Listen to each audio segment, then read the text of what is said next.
As we reopen, small businesses are finding new ways online and in person to be there for you. So, when you bring your idea to everyone, remember, GoDaddy is here to help you make it happen with websites, marketing tools, and guidance for free.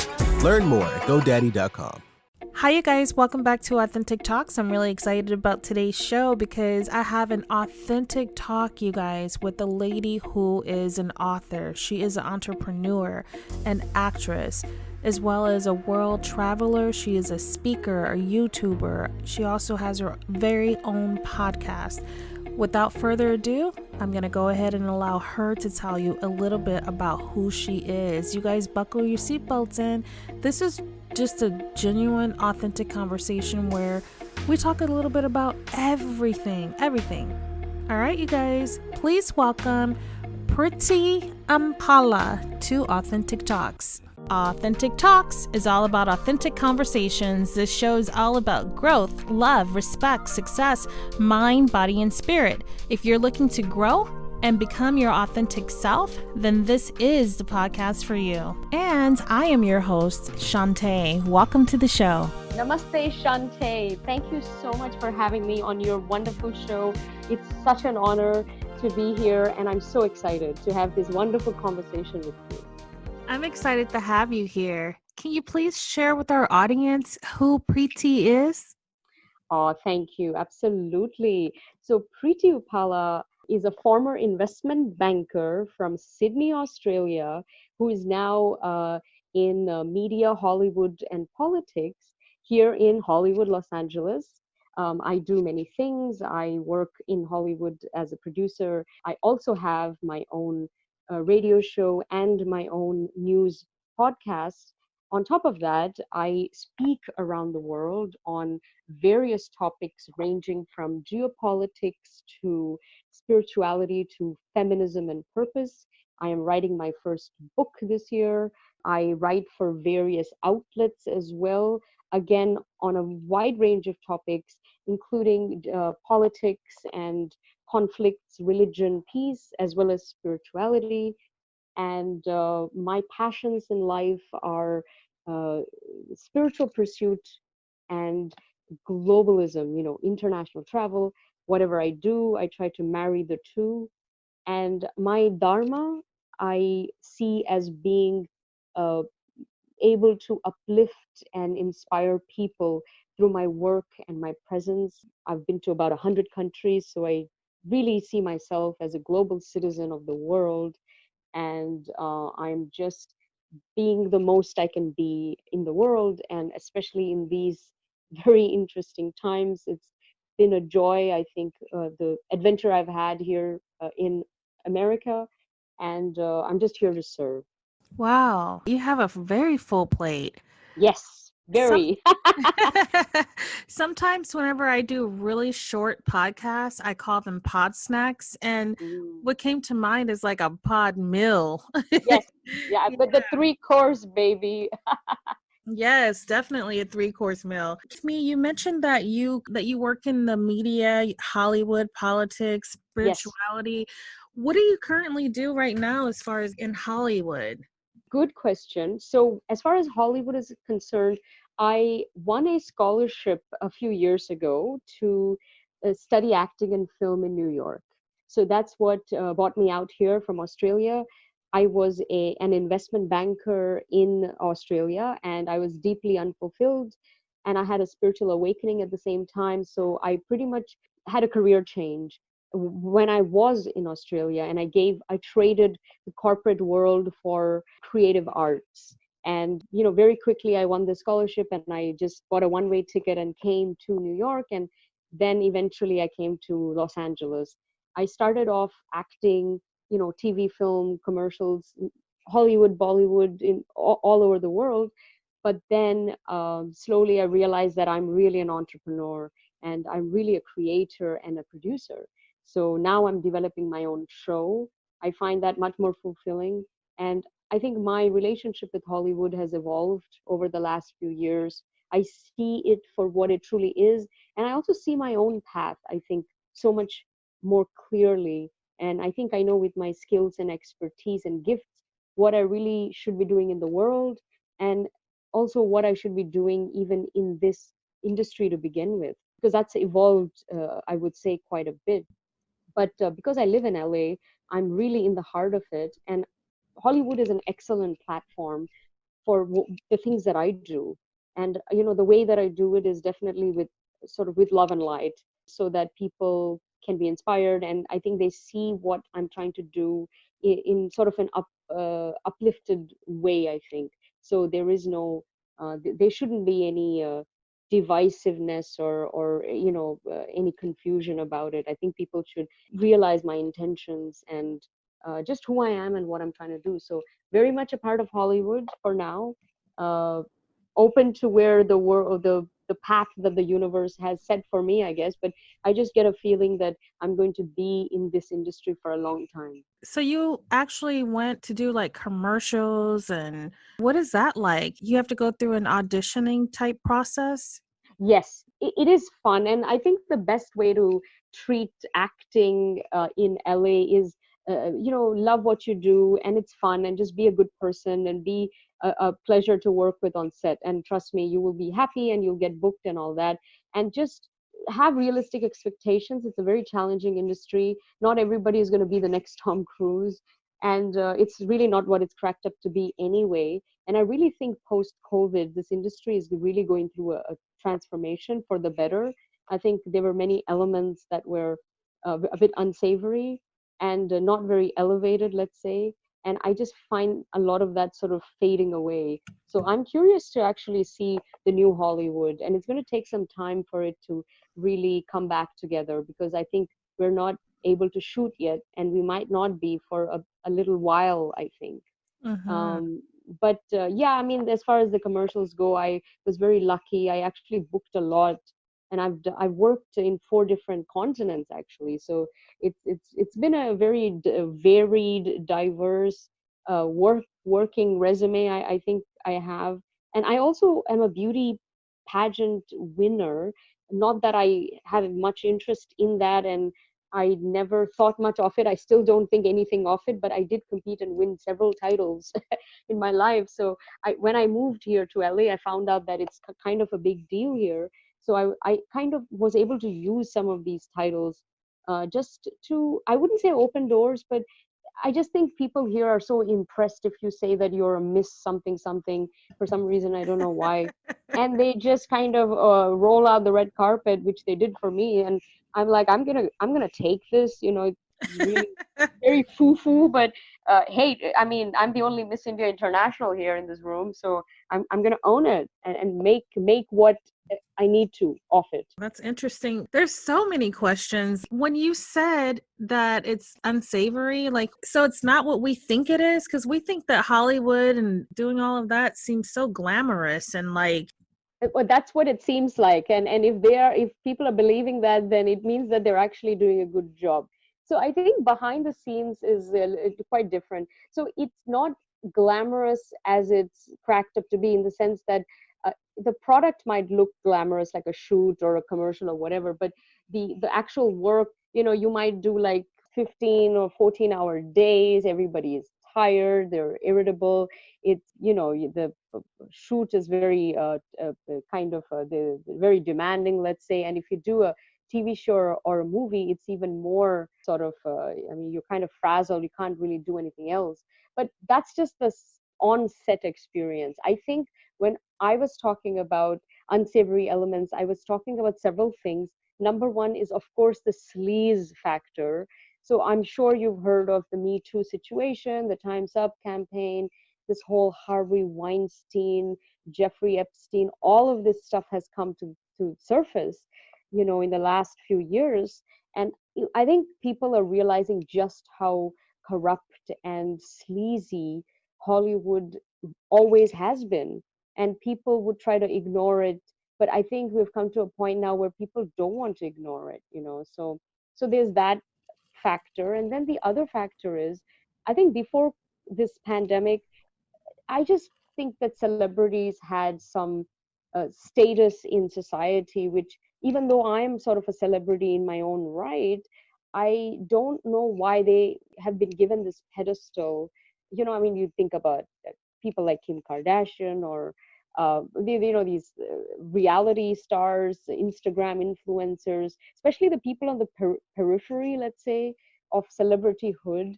I mean, why are we giving them this sort of platform, right? Who are they? What positive effect have they had on society? I can't think of one. But I think post pandemic, nobody cares about them. The last thing people care about is their lives and who they are. And I hope that that continues, because I think we have real heroes now in the world. Healthcare workers, some good politicians, the thinkers, the speakers, the authors, activists, just good people stepping up to the plate. And Mhm. we don't need these foo-foo people just for the hell of it. So I really do think that the content that Hollywood will produce now, they will be forced, I think, to come up with something a little bit more humane, because I Mhm. don't think they've really done that in the past, 50 years or so. Certainly, I haven't been inspired that much. So they will be forced to. I don't know if they're going to come up with the goods or not. I'm not so sure how much they have it in them. But people, I think, want different things today after this, this situation that we've just gone through. I have seen a bunch of different things coming out that were just kind of eerie or disturbing. Yes. So what is your take on politics? Very interesting question. So, for me, I am a geopolitical analyst and a political commentator. And it's not something that I was looking to do. I kind of fell into it. I stumbled across it, I think, but I am somebody who's very knowledgeable in these specific areas. So, I actually don't deal much with US domestic politics at all. I'm only involved in international politics, which is very interesting, I think. And what I found was Americans really are very insular. They only are knowledgeable and, quite frankly, only care about what's happening within the US. And most of them don't know what's happening outside in the rest of the world, and nor do they care, which is a bit alarming, I think, because there is a big world out there, much more eventful, let's say, than even this country. How important is that? I think it's very important. I think if this COVID has taught us anything, it's how connected we all are thanks to globalization. Also, how deeply entrenched we all are from the global supply chain perspective, right? So, something happens in China and the whole world stops. It's a domino effect. We never used to be like this 20, 30 years ago, but today the geopolitical situation is such that we are very connected in ways that I don't think we thought we would be, and I don't think we quite frankly want to. This is quite a risk to be this much deeply sort of interconnected economically and politically, where something goes down in some country and suddenly your economy is affected. That is not how it's supposed to be, because I just think that it's the likelihood of something negative happening is actually high, very high, and then we are very risk averse. We're quite vulnerable. The US is very vulnerable. And also, I think people are forced to realize who their friends are, who their allies are.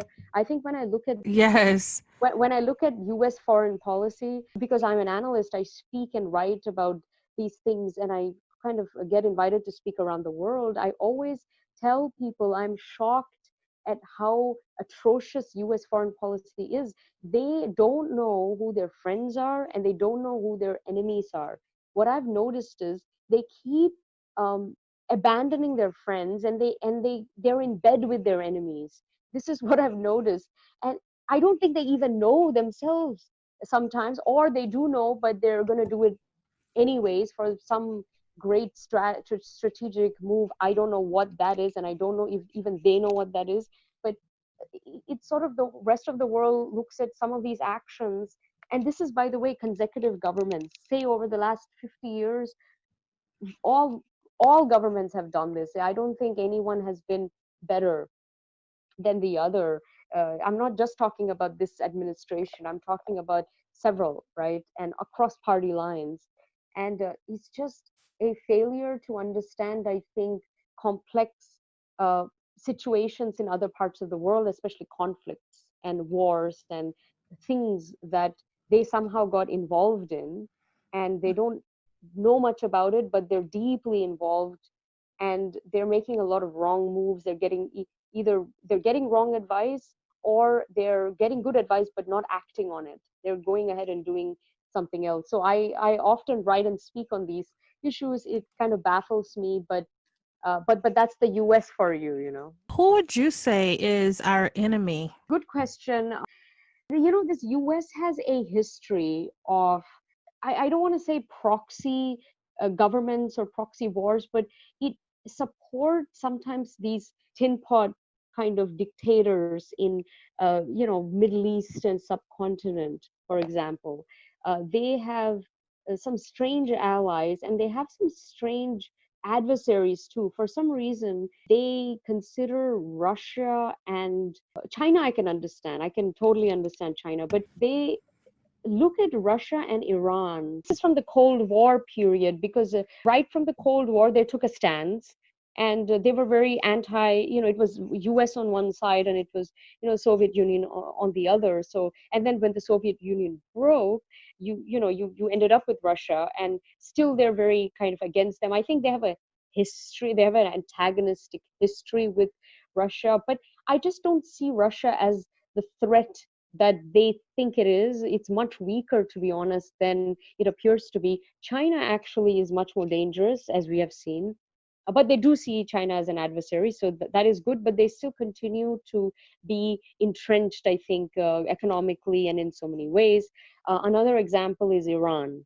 So Iran is an interesting one, because Iran is not a good guy in the global, like in the Middle East. It's got some serious issues, and there is terrorism, terror elements, let's say, and they do have some interesting kind of bad governance, and their regime is very dictatorial and authoritative.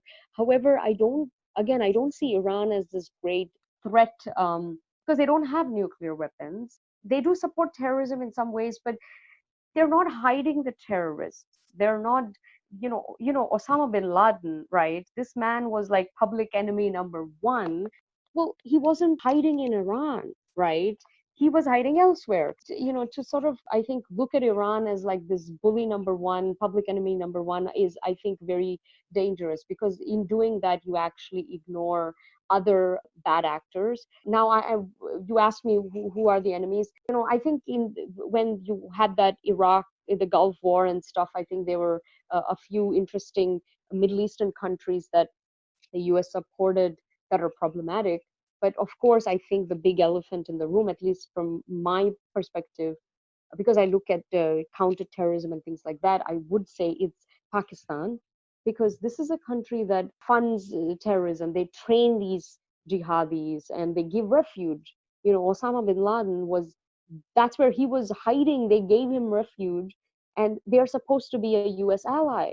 Now, the US has given billions to Pakistan over the last God knows how many decades, only to have their intelligence and their military sort of thwart our peace efforts in Afghanistan, for example, and other places. So this is a situation where they just keep giving aid and funds to this kind of terror nation, and all they do is just kind of thwart your peaceful intentions, and they end up killing your troops.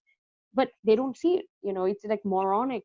And I just hope that at some point they wake up, because this is not sustainable. I think this Afghanistan war has uh, gone on for too long, and they made so many poor choices in that 20-year period, and they don't seem any wiser.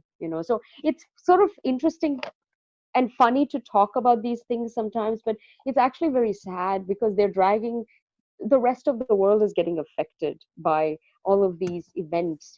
So I No. pray that they wake up, and I pray for a resolve. In what ways do you think the rest of the world is being impacted? Well, the whole of the subcontinent region, for example, is now affected just because of the proximity. And when you're talking about subcontinent, you're talking about 2 billion people. That's like one third of the population. That is a lot of people to get to be involved. And don't forget, you have China and Russia also in that area, right? They're all involved. Afghanistan is famously, people say that it's the place where empires go to die. Nobody wins there, everybody loses there, right? So everybody is somehow entrenched in a war that nobody should have been involved in the first place, and they were perhaps better ways 20 years ago to deal with the situation, not in the way that they've done it. And then in the Middle East, you look at what's going on, suddenly again, it's hundreds of millions of people that are affected. The US has spent trillions, I think, doing all of this. And honestly, there's been no peace. I think there's more anger, more hate, more terror, more people dying. So they haven't realized root causes of some of these issues. And I find that they're not even willing to actually take the time to educate and inform themselves. I feel like they're just think that let's just keep giving money, let's just keep putting more people there and hope that we can just kind of put a band-aid on it. But it's I think it's just blood is overletting. Well, first of all, I want to know, where are we getting all the money from?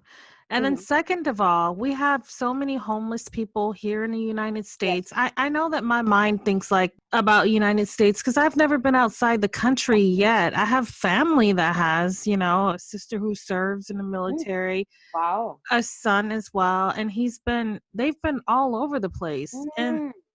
And I still have not had the opportunity yet. And so for me, my mind is like, I understand that there's like another part of the world Yeah. that exists. And whenever I hear about monies having to be allocated Yeah. in other countries, I'm like, oh my gosh, today when I was driving, I seen veterans who fought Yes. in a war Yes. homeless. And it's Homeless. like, Yeah. why are we not Yeah. taking care of Yeah. home? That's true. Yeah, and you've mentioned something. You said they still haven't figured it out yet of like what is best or something. Yeah. Well, look what's happening right now, like in the United States. It's like Mhm. we still haven't been able to figure out how to treat people, Yes. and based off of the color of their skin. It's like, Hmm. there's people that still feel like because you're brown or because you're Hmm. black or because you're yellow, red or whatever, that Yeah. it makes them better. And like Yeah. everybody's going to be in for a rude awakening. And you said that you end up moving in spirituality. There is no such thing as color. Yes. Absolutely. Colorless. It's like not like, oh, okay, you're Yeah. this and that. I don't know. So if we haven't been True. able to figure it out. Yeah. So I'll touch on all the points that you brought up. Firstly, the every country has a budget allocated for its defense, and it's usually actually quite a tiny percent. It's not some enormous amount, and the U.S. is well within its right. It must have a strong military and must be able to defend itself like every other nation must. So I have no issue with that. This money is coming out of economy itself. I mean, some taxpayer, but some, their own sort of federal reserves and whatever they have, because they haven't been involved in too many wars other than these ones. They don't have this huge debt like a lot of other countries collapsed. So and so it's okay to have to allocate funds. I think there's a mismanagement of funds other than this defense spending. Like the money for the homeless doesn't necessarily need to come out from the defense spending. There are other ways where there is a leaking, let's say. You don't have to choose. You can actually do both. This country is rich enough to everyone as well as defend itself. We have terrible politicians, and we've had terrible politicians for decades that don't want to, and also it's corrupt too. There's elements where money is going into their pockets, and then we have the corporates who these are private entities and they live off of conflicts and disasters, and it's called the disaster economy or the conflict economy, where whenever there's a conflict, they actually make a killing. And these people don't have a conscience. So they are very thrilled when there is a situation happening somewhere, because they know that their stocks are going to go up as they always have. So it's very, and they're not government controlled, and it's a free country, so anybody is allowed to set up a private company like that. Defense contractors and all sorts of elements, let's say. I mean, it's hard to obviously crack down on those. You don't want to nationalize these things, But those are some of the culprits. But I just think that the government, the administration, for decades has not had the political will. You need revolutionary, you need people like Kennedy, to say enough with this. But look what happened to him when he opened his mouth. So the Yes, I deep think that state, was our last real president. that was the last real president, and the deep state ain't happy. They were No, not happy. I'm not even a political person or anything. Yeah, Like, I'm not into that. It's just this is with where our conversation is leading. So, yes, no, you're right, you're right. And with Obama, the right things were said, but even his administration and even his whole period, when you look at actual things that were done, Mm, including all of these conflicts and all that, there was no progress. There were also very, very poor foreign policy decisions made even during that stint as well. It's no better than now. So this is like across party lines, and all of that stuff. mhm. Now, which brings us to the aspect of spirituality, which you're right. I mean, in spirituality, it's not the mind or the body.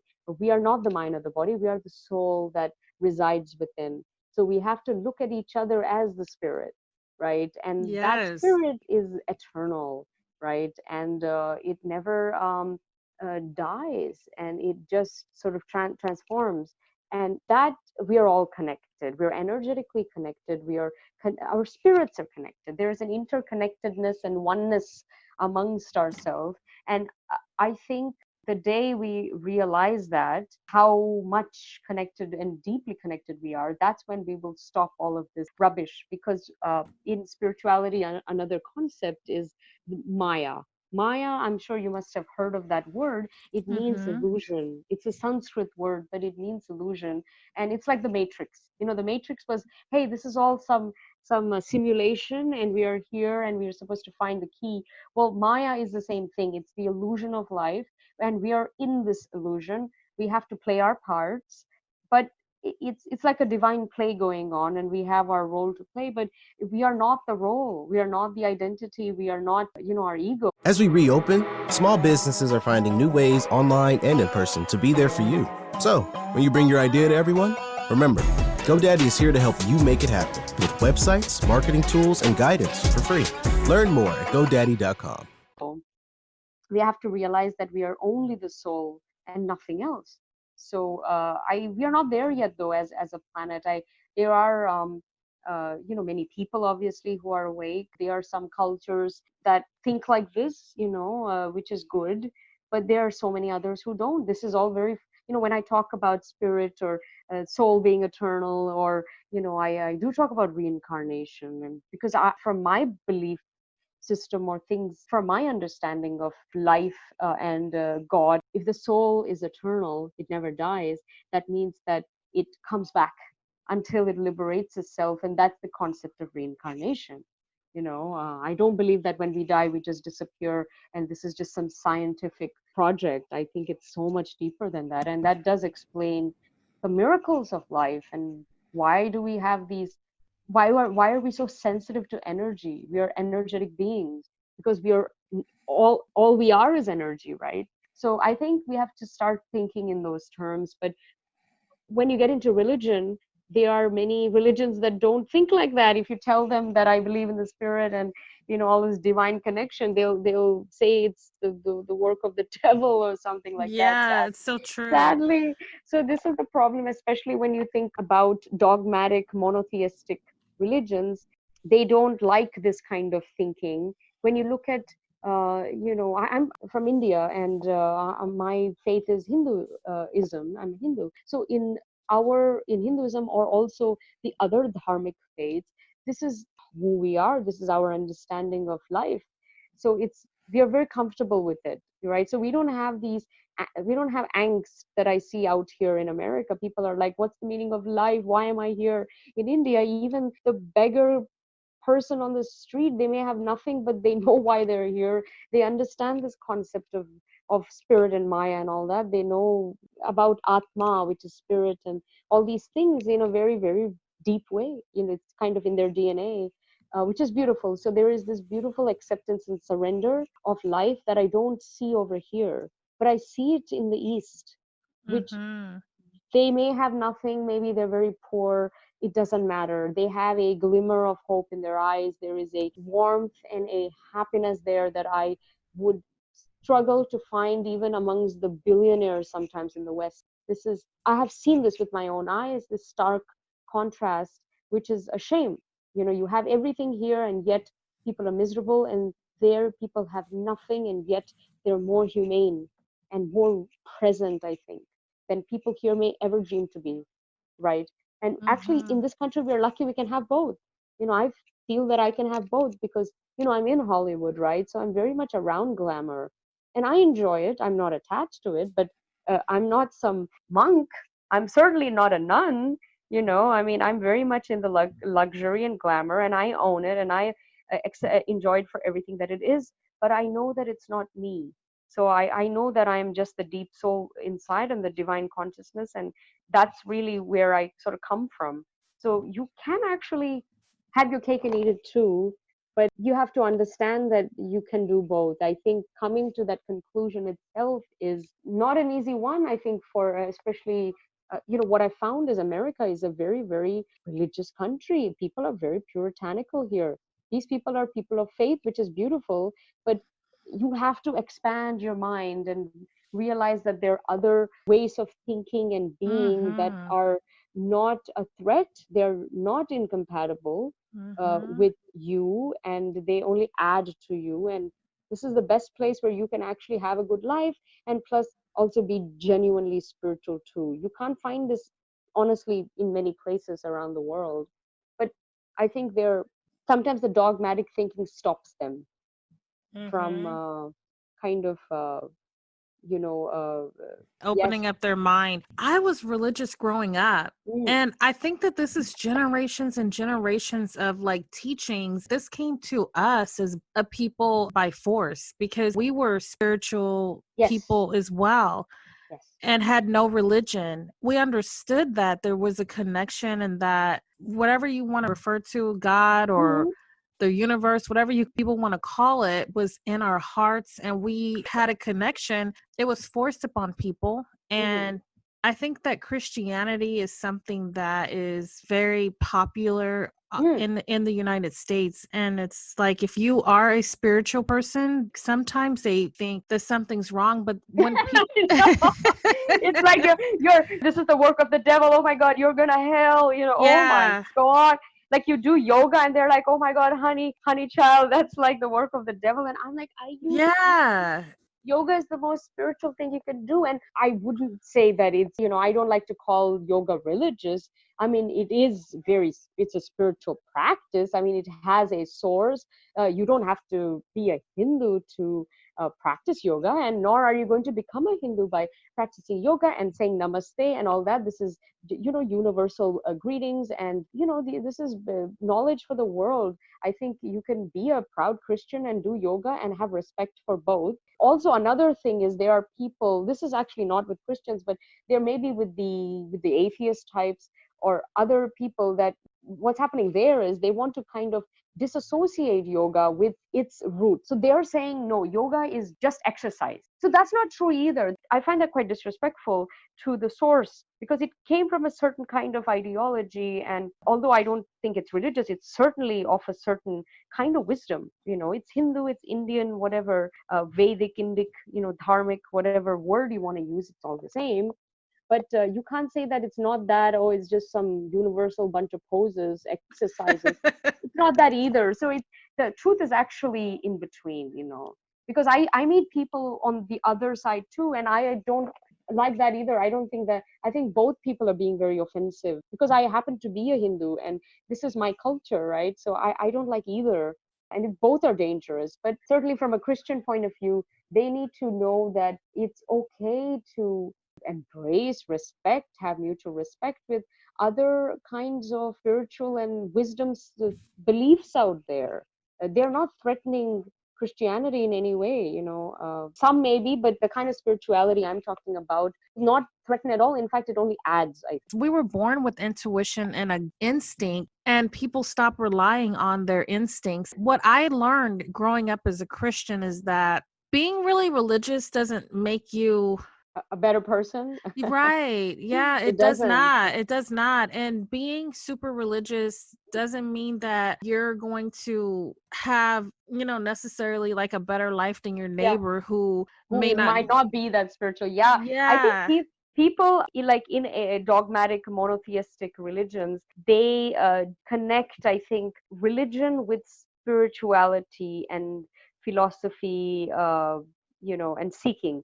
So faith and seeking become two different things. Whereas when you look at like the dharmic traditions, they are one. I think that's the big difference. So here, people think, oh, if I'm questioning, if I'm seeking the truth, if I'm on a quest, on this pursuit, to on the spiritual path, or it's taking away from my religion, or my religion is telling me not to ask questions, or so on. And in fact, I'm sure the religion is also asking you to question and seek and all that. It's just that if they don't focus on that, or the clerics don't push that, because then nobody will be coming to church. They will just be meditating and going within and sort of questioning and seeking, right? But here they're encouraged to come out somewhere and like you said, find the answers outside of yourselves, whereas the answer really lies within. it really does. And you hit the nail right on the head. It's Hmm. financial. I know that people can get the answers however you want to look at it. I praying, hey, absolutely great. Mm. Meditating, great. There's nothing wrong with that. And I feel like when you meditate, you get the answers. When you are praying, you're talking in your head constantly and you're sitting there asking for a million things, asking for material For things. material things, yeah, Yeah. not for your spiritual liberation, and also not for the sort of upliftment of society or. Exactly. Once I understood the way that it truly works, it really helped me so much because I realized that I get the answers. I hear Mm, the answers. They're inside of me when I meditate, but you get the answers. They're inside of you. yes, I believe that yes, we were born with a knowing. yes, We came here knowing, and we all have a mission. I feel yes. that, we to we to have. to remember, we are here to Yes, remember our true authentic divine self. And on the path we meet spiritual leaders, we meet enlightened souls that actually have been there, done that, and they can guide us, and they do guide us. And that's when you meet a guru, you meet some sort of spiritual master who, he's the real deal. He has been there, and he all he does is guide you on the right path. And we all have to walk that path alone. It's a solo path. This is a lonely personal journey that everybody goes through each lifetime. And they'll meet people on their path. I truly believe that there's no such thing as a coincidence. I think everyone you meet is here for a purpose. They are here to teach you, or sometimes you're here to teach them. So even all the most negative experience, it's meant to be. I believe in destiny. I believe in fate. I think a lot of these things are pre-written in a way. I think we have free will as well, because what is pre-written will happen to us, but how we choose to respond to it is your free will. So that's where you get to have free will as well as destiny. That I think life is both. It's not one or the other. We just need to know what's important in life. I think that's where people, especially out here in the West, because of the way that we are sort of trained, let's say, they seek different things in life. They're looking for money, fame, pleasure, status, identity, all those things, and not contentment, bliss, fulfillment, all those good things, right? So there's a situation, and I think at some point they need to awaken to their real purpose. And then you see a huge shift even within them. They just want different things. They end up trying to find out what their real purpose here is on earth. And then hmm when they find it, they dedicate, I think, their life to it. And we've seen so many great people in America do that. For the whole world, they've dedicated their dedicated service, and they're really doing their thing, and it's a beautiful thing to watch. it absolutely is. How hard was it or difficult was it to transition from the East to the West? Oh, so I was born in the Middle East. So I was born in Dubai. And so I lived in the Middle East 15 years of my life. And then my family moved to Europe and then to Australia. And then I came to America. So yeah, I moved, I would say, from the Middle East to Europe to like Northern America, so I never really lived in the East, although my family is from there. So my spirituality and my understanding of the world is very Indian, let's say, and Hindu specifically, or dharmic, that's a good word for it. So my understanding of life, of spirituality, and all of that comes from a certain sort of wisdom system. But I've lived around the world, I've traveled to a lot of places, and I bring my philosophy with me.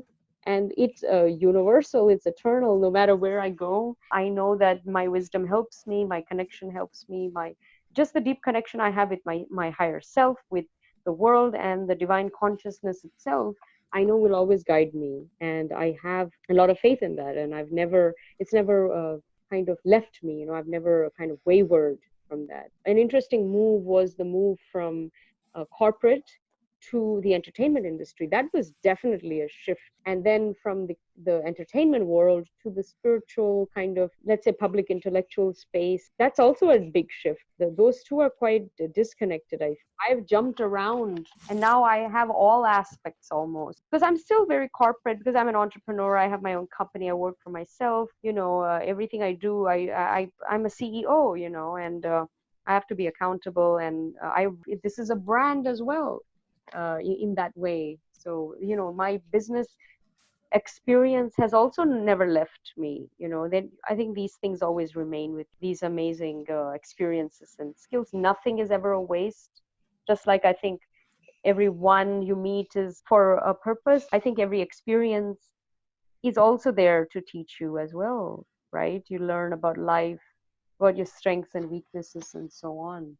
And I think that human experience is a really, really powerful one. I definitely agree with that 100%. You mentioned that you have a company. Mm-hmm. Is your company a company that you want to share? Yes, yeah, sure. Well, when I say company, I just mean I set it up that way because I don't have the entire time that I've been here. So for the last 15 years, I have worked only for myself. I've never had a day job. I have not had an employer. I've just had many, many projects, gigs, contracts, shoots, whatnot. But I'm somebody who's a real entrepreneur, and I like that. I prefer to work on interesting projects, collaborating with interesting people, and that is much more exciting and has a lot of variety to me than being employed by some company for I would go crazy because I did that. It gave me no fulfillment. I was so frustrated and so unfulfilled. So my company is called Omnia, and Omnia obviously means all pervasive. It's kind of everywhere, in a way, which is perfect. And everything I do, like my show or my speaking or my book, or when I have my show, my TV show that I'm developing, that'll come under this umbrella of my company. So excited about that. I think there's a lot of interesting things coming up for me. I find my own path also. New doors are opening even for me, things that are probably I never expected. Like, for example, I've always been involved in spirituality and international relations and globalization for many, many years. But one issue or area or sort of topic that I've never touched is feminism, women's empowerment and sexuality. All these things are not things that I sort of had any experience with or even any interest, I think, in terms of I never spoke or wrote about them. I was never involved. But suddenly they've fallen into my lap because I think that for some reason these things need to be spoken about, and you just don't have good ambassadors. You have to be very brave, I think, if you're going to speak about whether it's sexuality or feminism or whatnot. You have to be a brave woman, especially being a young woman of color with especially also a different ethnicity, different religion, different background completely. To speak on these topics is, that's a rare thing. But the good thing is that there's not too many other, I don't know anybody else doing it either. So it's good, I can have my voice. I'm having very hot conversations that I think men are too scared to have with women, because I've been invited to speak on all male audience group. They only have male speakers, and the entire audience is made up of men only. But a person like me, have had me because they want to hear what I have to say. And also, I think I'm not adversarial to them. I'm not demonizing them. Like, I think a lot of sort of, I've seen this feminist activists do that. I don't do that. I'm very respectful. And they see that and they appreciate that a lot. So they welcome me, and then whatever I have to share, they are completely kind of in agreement with, which is very interesting. And they see me as somebody who's being bold and maybe speaking things that they're too scared to say out in public. Because there's a lot of podcasts out there. There's also a lot of females doing their thing, but you don't always agree with everyone. Your sort of worldview isn't. Some people are just very dogmatic. They're saying, even with the female stuff, they're like, no, this is how it is. I'm a feminist. I'm this, I'm that, and I don't want. I have no interest in speaking to men or hearing their point of view, or I'm of this faith or that faith, and blah blah blah, or I'm an atheist, and they're so dogmatic, and they're not open at all, with anything. But your show was so, and I thought you were having international conversations, with people from the episode. I believe she was Australian because I'm from Australia, so I recognize her accent. But Mm-hmm. I was like, this is fantastic. You need international voices, and Mm-hmm. also varied point of view. But everything was upliftment. It was about empowerment, spirituality, happiness. How do we, these are the craziest times I think we've ever lived in. How do we make resolve and sense of it? How do we find how do we sort of get there in the end? I think people are struggling. And the one thing that can help us is this sort of, like conversations, I think deep conversations. Mm-hmm. This week, I had a lady on the show she's a feminist, and that's the first time I've ever had. Oh, I missed that. I must listen to that episode. And it was a very different type of show. So I think women are multifaceted. We are complex, we are layered, we are nuanced. Men are as well, but we are to another level, whole other level. And there's just so much to us. And I just don't think that you can have a women's show, like maybe two women talking or more than two discussing issues. So many things will come in. And I don't think you can isolate them, Mm-hmm. even in my case, I talk about things that have nothing to do with each other, politics, spirituality, media. These are like they're all dangerous topics. They're all like hot potatoes. But Mm-hmm. to me, I see the thread and I know that in some way they're all there. There is no other.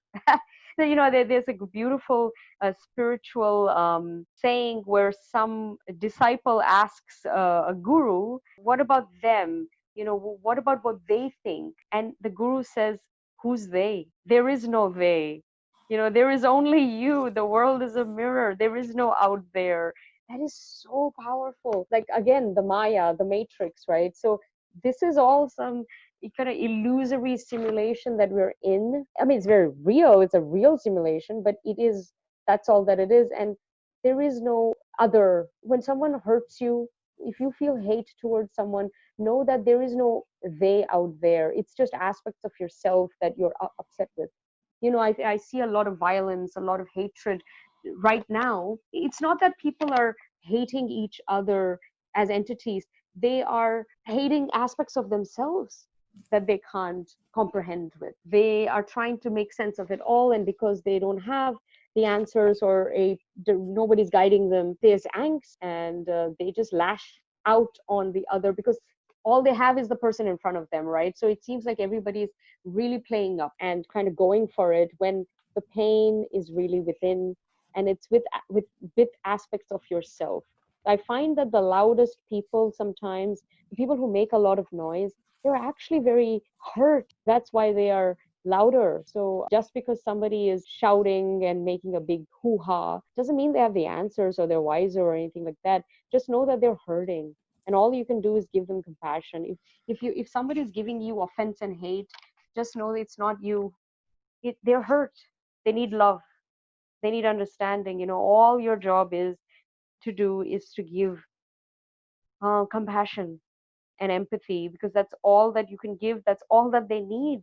But I think we have, as a planet, we have lost that ability to have empathy and compassion and put ourselves in other people's shoes and just give them that love and understanding. We are losing that. We are not doing that at all. And that's why I see all around the world all these tense situations bubbling up. I agree with you, but I mean, you're on point of what Ah, you're saying. I want to go back up a little bit. We're going to move into a lighter area. okay. Yeah, this is Okay, all too deep, too heavy. good stuff though. It's necessary. I love hearing your opinion. I'm enjoying the conversation. You mentioned that you were born in Dubai. Yes, yes. Do you know I want to go to Dubai? I watch it. I watch YouTube videos on Dubai. Ah, well, you will love it as a tourist. You will love if you go there for a week, which I recommend. I don't recommend a month or anything like that, and I obviously don't recommend a day. I think a week, 10 days, honestly, a week is enough. It's very small. There's a lot to do though. You will love the food, the shopping, the hospitality, the weather. Great place. It's safe. I travel around the world alone. So I know which places are safe for women and which are not. Dubai is one of the safer places, actually, in an interesting way. Even though it's it's in the Middle East. I mean, they have a different religion there. The police state, believe it or not. One has to be very careful where you don't want to break their rules. But I think most people are respectful. They actually like foreigners a lot. But Dubai has changed. It's evolved. I think it's gotten better now than it was 30 years ago. That's for sure. Dubai Emiratis, that's what they call themselves. They're waking up. There's a lot of Indians who have been in Dubai for the last 50, 60 years. They sort of helped build that country. But I think we are seeing a change in the way that these local Emiratis treat Indians. For example, I think they respect them. I think there's a deeper appreciation of the culture, of their faith, of just everything about India and Indians. I think there was a time when they sort of didn't give them the respect that they deserved. I think now, because the world dynamic is changing and the world power is changing, you have new powers emerging, and I just think that Emiratis are very wise, and they're seeing what's coming up and what's big and working, and they see Indians as a real ally to them and good people who stay out of trouble, and there's nothing negative about them. So they actually are learning to respect and like them a lot. So I recommend you go to Dubai. I think you'll like it a lot. I think if you stay there for 3 months, though, I think then you will see cracks in their society, because they have a lot of interesting cracks that you don't see in the beginning. You only learn much later, and you learn when you live there. Such as, Hypocrisy. It's like it seems very liberal, seems very forward. When you live there, you'll see bigotry, you'll see racism, you'll see you're talking, America has racial tensions. There's a lot of racial tensions in the Middle East among other, nations, even in that region, right? So like different Arab nations, nationalities, there's a lot, like Egyptians, Emiratis, I mean, they don't all get along, and even they're all Muslim, so Islam is the dominant religion there, but within Islam you have a lot of sects. These sects don't get along with each other. Even when you think about terrorism and violence, many times it's one sect against the other. It's not even about other faiths altogether. It's just, and you'll see how they treat Asians. You will see how they treat the Africans. There's a lot of Sudanese, Somalians. do they not treat them good? Yes, sorry to say that, but even if you are a Muslim even if you are Muslim, but you're dark Muslim Mm-hmm. compared to them, they somehow just don't put you up on the same level as they would a fair Muslim or a white Muslim or some Muslim that's the same kind of shade, which is shocking. And you just think that this sort of stuff doesn't happen within one religion, but it does. I think it might happen also in the West too. You have devout Christians, but there's a white Christian and there's an African American. They're both Christian, they're both devout, but sometimes even there's racial tensions among them. So these things I think you'll see. It seems like it's very liberal, but you still can't kiss in public. I mean, you're not really supposed to kind of hold hands and make out. Alcohol is not allowed there. So people can't go there and like be on a vacation and have like a glass of wine?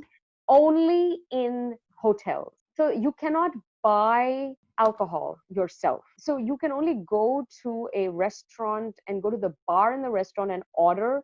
They will happily pour you a glass of whatever you want, and they have great drinks.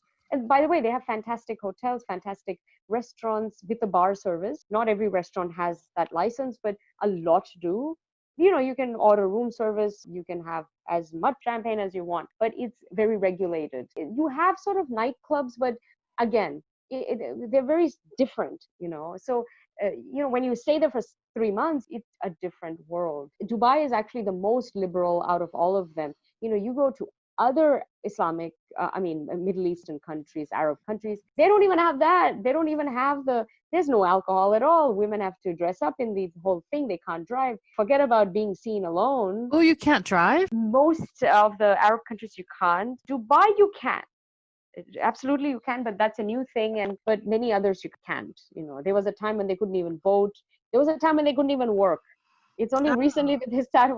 So this is what I'm saying, that you look at these rich Middle Eastern countries, and it's like a mirage. It's like an oasis. You think, oh my God, it's so fabulous. There's money. There's these 7-star hotels. It's all wonderful. And then you go there, you spend a few months, and then you travel around, and you think, oh my God, like, what is this society? So that's what I mean by you will see everything. You'll see the good, the bad, especially the ugly. And I think Wow. you might be a bit disappointed with the ugly, I think. And I don't think you want to see that. So a Mm-hmm. week, you'd stay at the best hotels, go to the best restaurants, go to all these rooftop bars, have a ball. There's all expats there, do that. Go to the Dubai Mall, go to a safari, shop, buy some gold, go to some fantastic Indian restaurants. And then that. As we reopen, small businesses are finding new ways online and in person to be there for you. So, when you bring your idea to everyone, remember, GoDaddy is here to help you make it happen with websites, marketing tools, and guidance for free. Learn more at GoDaddy.com. That's about it. Wow.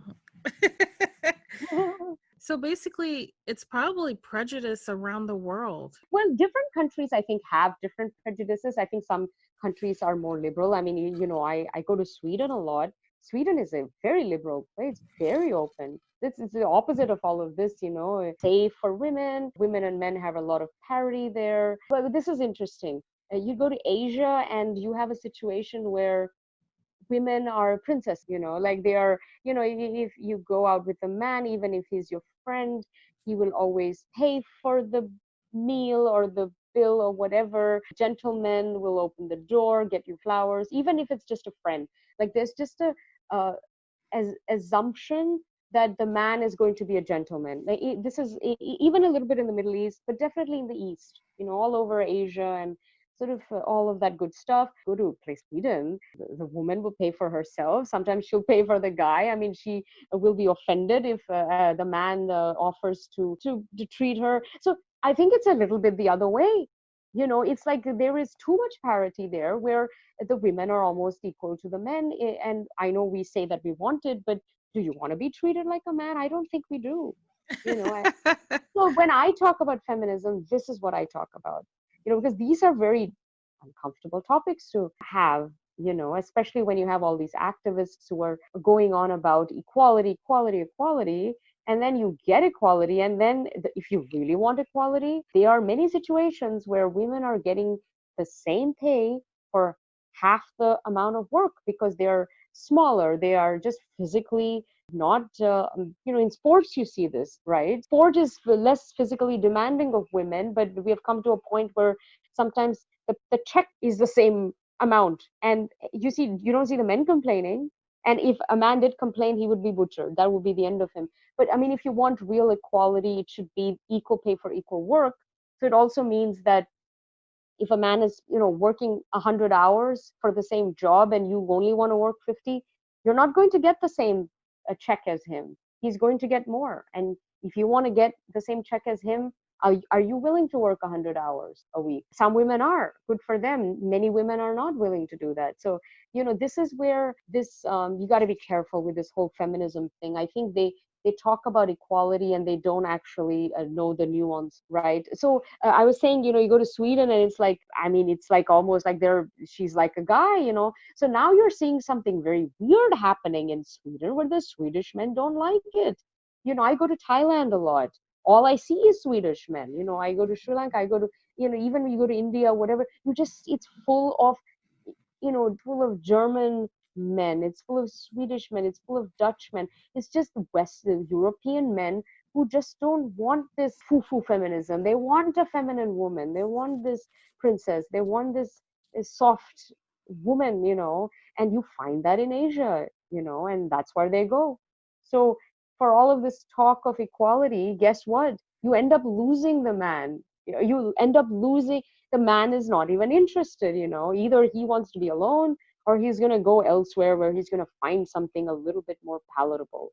So this is what I see happening in the West, and I guess what America is going that way. I was just digesting it all, Yeah. where I was just really engaged and listening. And then I was kind of wondering, like, you made me think, like, what do I really want? And what is my stance on Yes. that?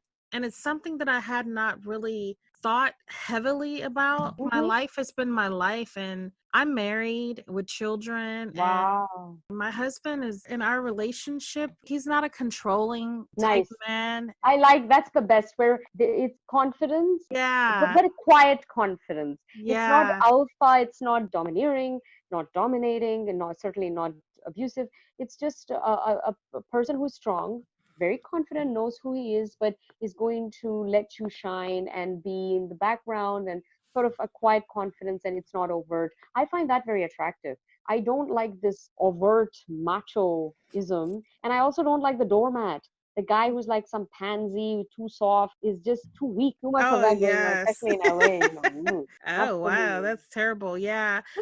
So he definitely encourages me. We support each other. And like he has a different passion, and I don't know, I like him. Mm. I like him. I love it. Okay, go for it. This is something that my listeners have no idea. Oh, I love it. In the 7th grade, he was my boyfriend. Wow, your childhood Yeah. sweetheart. And it Your was soulmate. innocent. Yes, it was very innocent. We just talked on the phone. We went to a 4th of July event and we watched fireworks.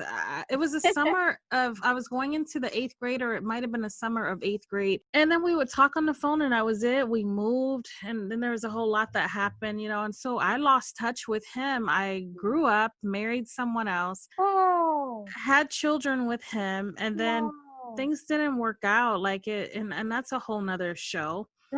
And so it was really tough, so finally I got out and came back together, and we had a child together. So I have 2 sets of kids. Wow, that's it. So Yeah.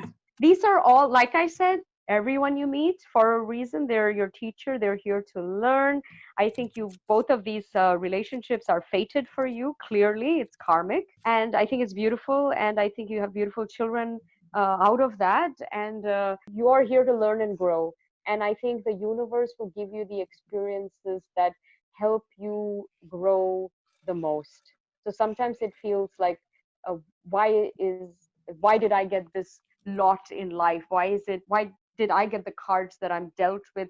It seems like I got a bad hand, but actually everybody gets the hand that they deserve, and you just have to play it to the best of your abilities, and just know that there are no mistakes, there are no coincidences. It's just all perfectly divine. Yeah. I do believe that to a certain extent too, because what went through my mind was, I could just imagine the person listening in on the show going, seriously, when I was 3 years old and I was raped by, my uncle, or when I was 5, and, and their thought process on that. And so I definitely think that it is, like, to a certain extent, in a way, because I think I had that conversation recently with someone, and I was just like, whenever I say that, in my mind, I'm thinking not of that. Does that make sense? Yes, everyone is going through their sort of karmic samskaras. Samskaras are karmic imprints, karmic patterns that we come into the world with, and based on, again, this is where the soul is sort of eternal. That philosophy, if you think about that, it means that the soul, it has been and it will be, so it comes in with past sort of imprints, and then you end up with the life that you do this time, and then what you do in this lifetime. If you liberate, the concept is that you don't come back, that's it, it's all good, you merge with universal consciousness. But if you don't get the point, you got to come back. So then you're sort of, that's where this concept of reincarnation comes in. You just, the spirit just takes another form. That's why Mm-hmm. I have had, my personally myself, I've had past life regressions. I have remembered things from past lives. You may think it's crazy, but I know that I've had, the soul has been around. I've been around the block.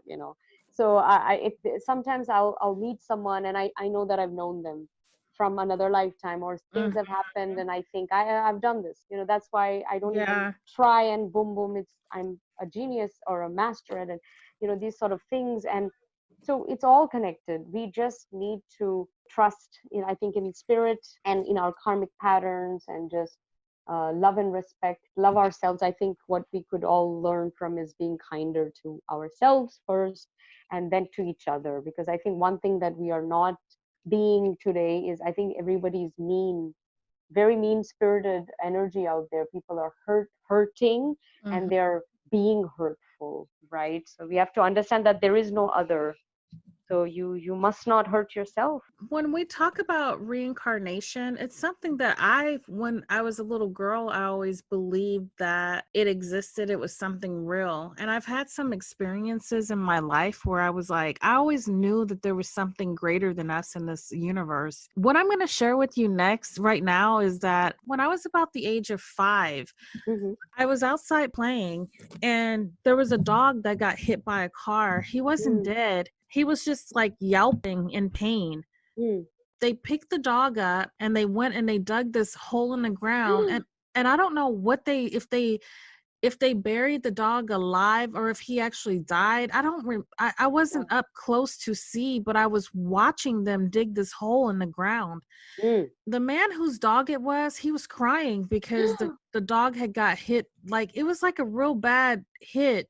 Aw. And so I was 5, standing there watching them dig this hole, and they put the dog in the ground. I watched them put dirt over the dog to cover the dog up. And so that night, when it was time to go to bed, this is back in the day when stars, I could look out the bedroom window and the sky would be lit up with stars. Because I don't see that today where I live, where they're lit up like that. And Mm. I would look up and go, wow, there's a zillion stars. And so I was leaning on the windowsill and just looking up. And then I looked over there in that area and I go, oh, wow, that's where the dog is buried. And when I was staring over there, I seen something glowing. I'm telling you the honest truth. I love it. And I was like, what is that? And I start looking close. It was ribs, like a rib cage that was glowing. Wow. And it was literally only that, Mm. like a rib cage. And I was like, oh my God, that's the dog's ribs. And so Wow. it was lit up the color of the stars, like that Mm. same type of light, the same fluorescent, whatever light. I watched it rise up and it was moving really slow. And I watched it until I could not see it anymore, disappear in the sky somewhere. And I was like, wow. And I was only 5 years old, even though it was a dog. And people say, well, a dog doesn't matter Mm. because they can't talk, they don't, Mm. and all this, but I seen that. Wow. And so then another time when my oldest son was a baby, we were sitting there on the bed with my first husband and we were eating pizza and we seen the same thing. It came appeared in the house, and I never did drugs. It's not like I was like on some kind of a trip or anything where I was high. We didn't even drink alcohol. We used to just drink soda, Kool-Aid, eat. thing appears, like it just comes to the door and it's a skeleton. This one had the full body skeleton, like where you could see the leg part, but it was glowing the same like the stars. And it walked to my son's bed and it just stayed there for a second and it walked out the other side and disappeared. And so I was so glad that my ex-husband was able to see that, because I didn't want to run around going, I seen this or that. People think I was crazy. And Wow. so there are other things that exist in this universe that are Mhm. not human beings, that That's right. come back, that are light, or right when they're passing through, we out. Wow. Yes. So you know that that there are miracles, that there are things Yeah. that you can't explain, and obviously Yes. for yourself, I think you're a sensitive person. I think you have empathy. You might even be some kind of empath, where you're somehow feeling pain or other people's energies out there. That's why when that Mm-hmm. happened, you could feel the dog or you could feel this man, right? So that's a gift. To feel, to be empathetic is a gift. Not everyone has it, and sometimes you don't have it when you're young. Like in my case, I didn't have it for much of my childhood. Let's say it's something that was opened up and developed in me a bit later in life, but then it was very stark, it was kind of very deep. So now I feel everything, and it's very deep. So I have to be careful and not take it as mine, and realize that it's not my pain. It's out there. I can only give it love. I'm not the pain, and it's not me. So it's happening around me, and I have to be around good people. I'm very positive and Ah, uplifting. me too. I'm the same but way. but I was just saying, I can't be around people who are downers. I will get hurt. Like I will feel down for no reason. I soak up their energy, and I have to be very careful. And I've conscientiously, I think, selected my company and my circles and people I interact with over the past several years. So now I'm really meeting good people, and when I am in a negative situation, I think I have the courage to just move on from there, kind of remove myself from the situation.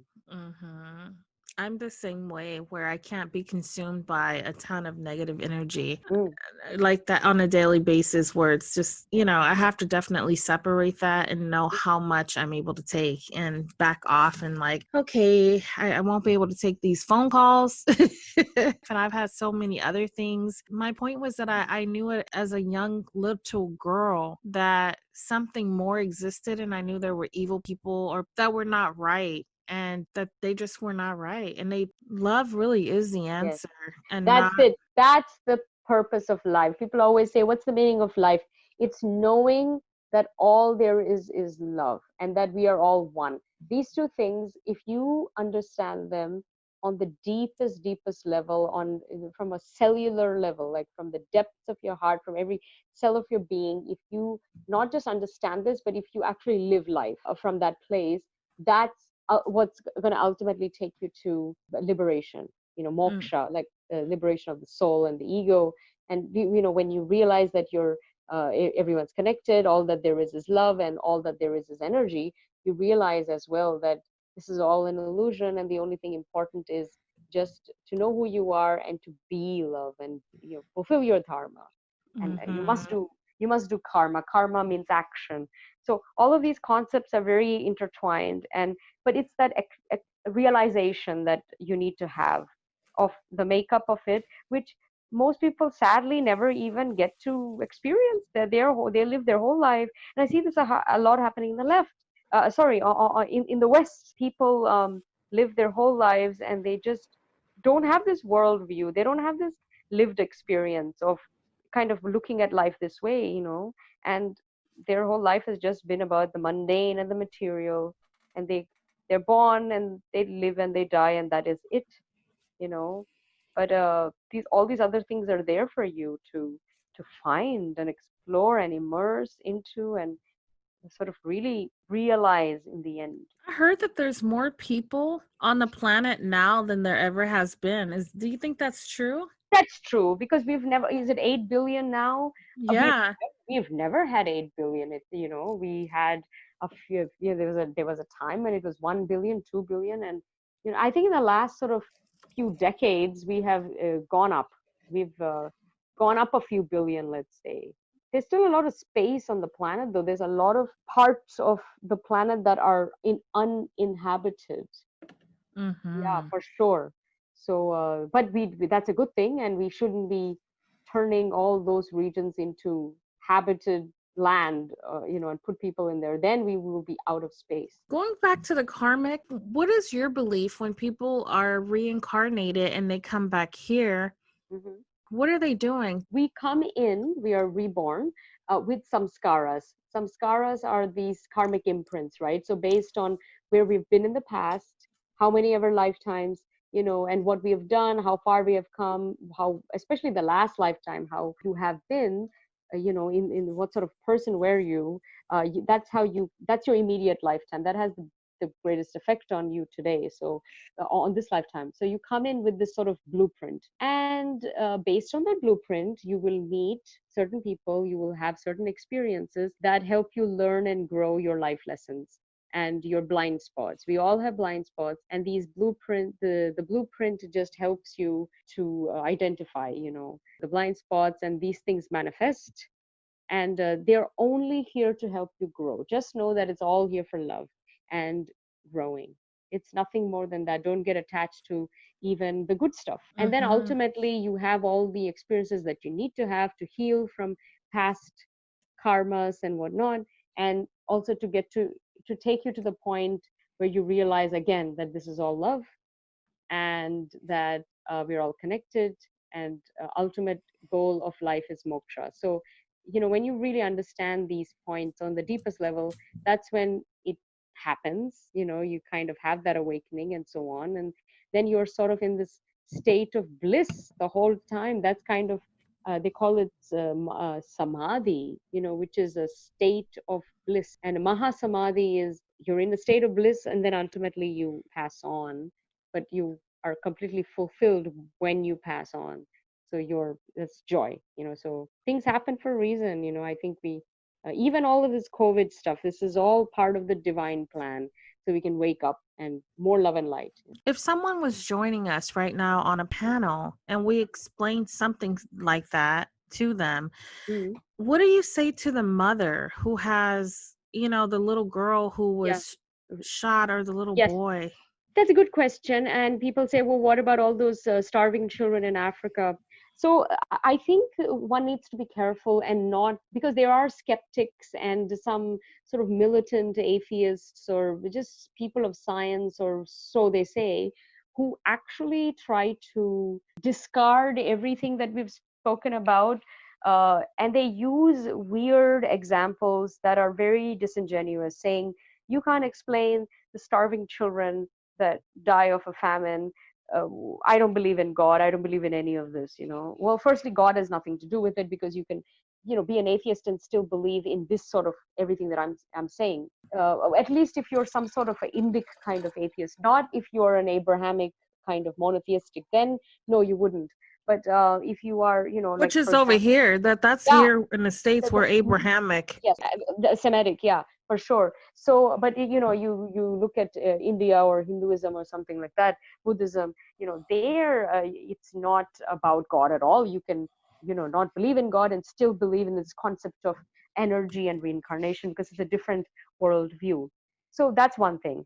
You have to realize that the worst situation, even in the woman, the young girl that has gone through incest or rape or all these horrific things, I hate to say it and put it like this, but that person goes through the life lessons that they do, so that they become forgiving, loving, and as compassionate as they can be, based on where they have been and where they're at.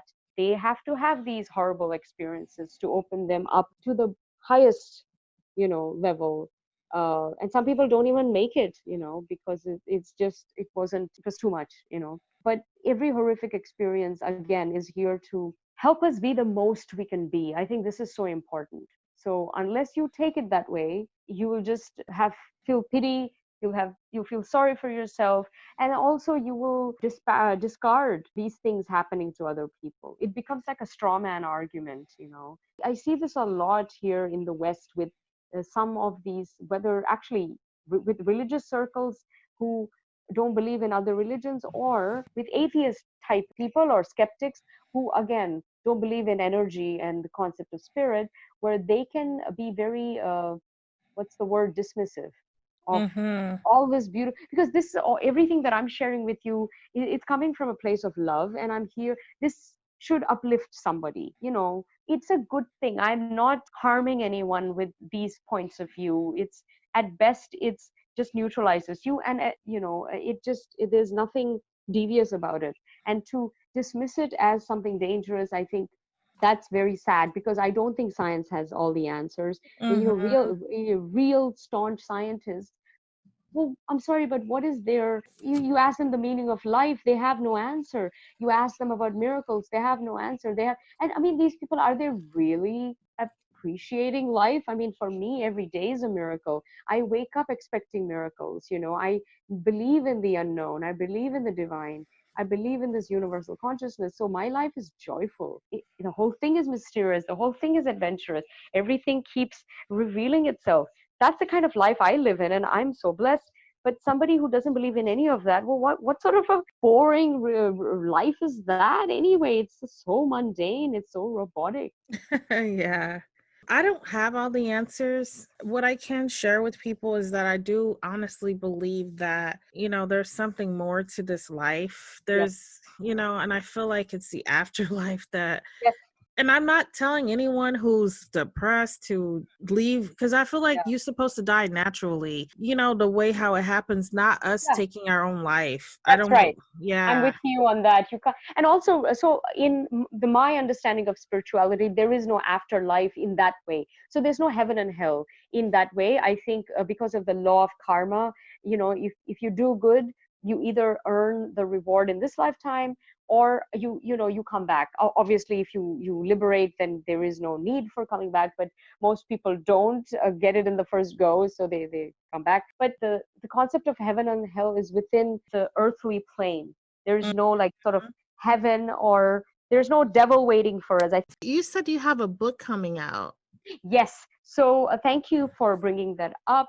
It is, it's exactly what we spoke about earlier. It's on the concept of feminism, and I'm looking at what this movement is becoming, what this whole phenomena is becoming, and I'm looking at the pitfalls. It's actually a critique, so it's a hot potato. It's a controversial, contrarian kind of book. I think it's gonna be a hot book. uh, and being a young woman of minority, in every way, that should make it interesting. Let's see uh, where the resistance is going to come from. I have a feeling that I'm going to get support from the most unlikeliest places, and I think I'm going to get resistance from places where I probably hoped for support. I'm already seeing this unfold. Wow. Yeah, I can feel it already.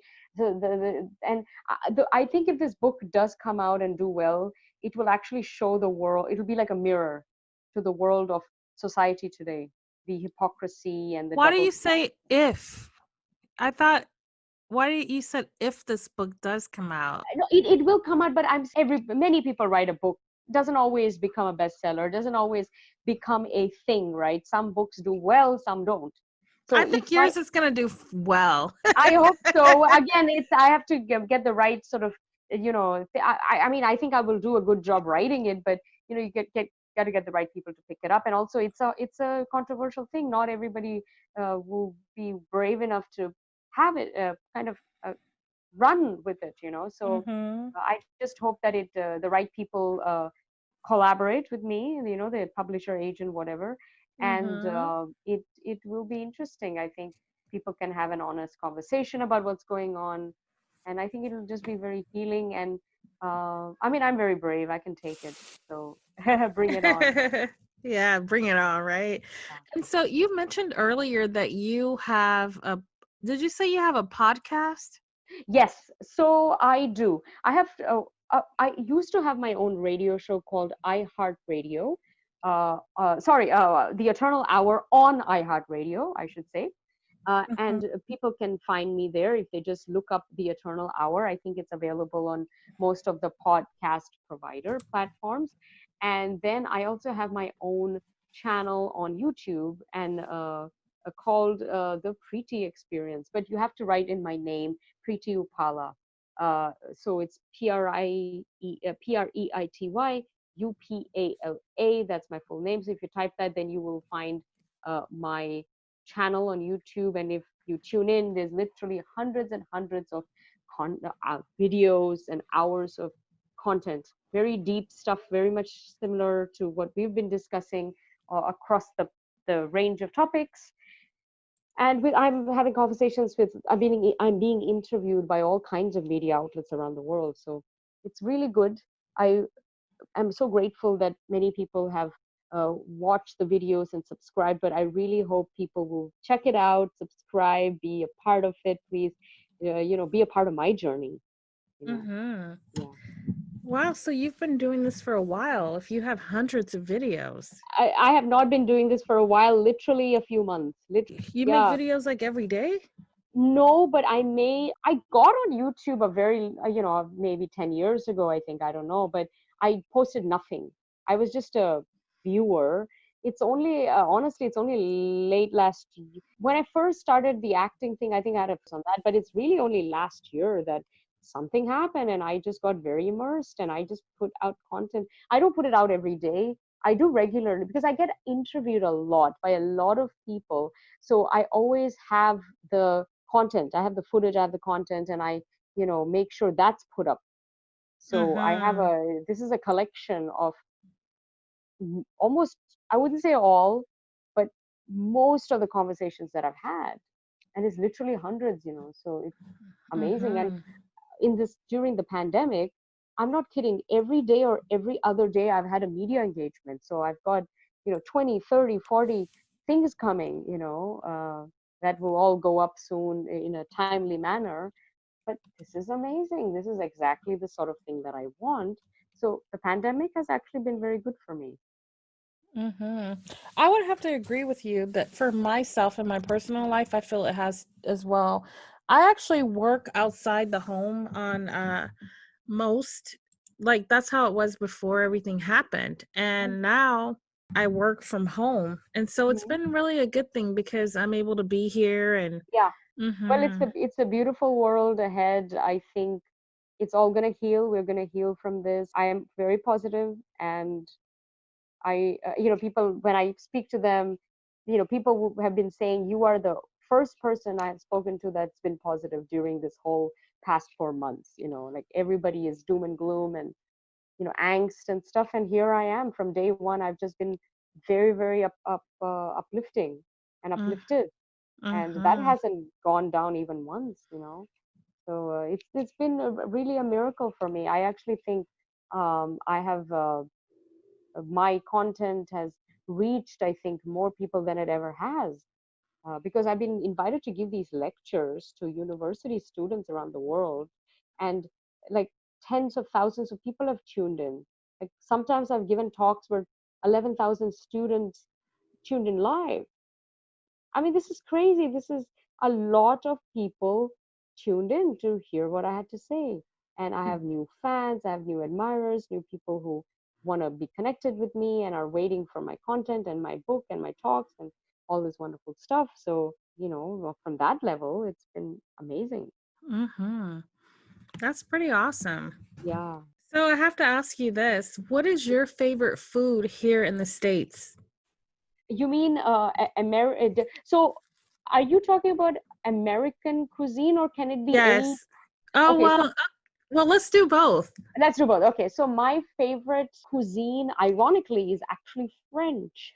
I love French food a lot because I like cream, butter, and pastries, and I Mm. like rich sauces. I like rich foods. So French is my favorite, and I like desserts a lot.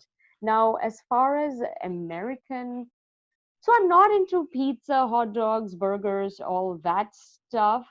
But I mean, I like soul. I know it's not American, but I like soul food. I like, you know, food from the South. Maybe like I like sweet tea, cornbread. I mean, it's kind of Cajun, Creole, but Oh, I love Creole food. That's where I'm from. yeah, yeah, that food. But maybe that's maybe Caribbean, Cajun, Creole. But like the like in the South, you go soul foods. I think when you go to New Orleans, even that's a bit fusion though. But I like that cornbread. all sorts Mm-hmm. of exotic. I love spice, but I like all that sort of stuff. Not junk food.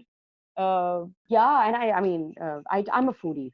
I have been all around the world eating and just devouring, good foods. Yeah, that's really good. But being in the industry, you usually get invited to a lot of events. Almost every day there is some kind of launch, premiere, meeting, something, and there's always food there, and catering and all of that good stuff. So, I've and open bar, champagne and all of that stuff if you're interested. So it's just we're so spoiled, I think, working in Hollywood, and also when you're on set, it's always good catering.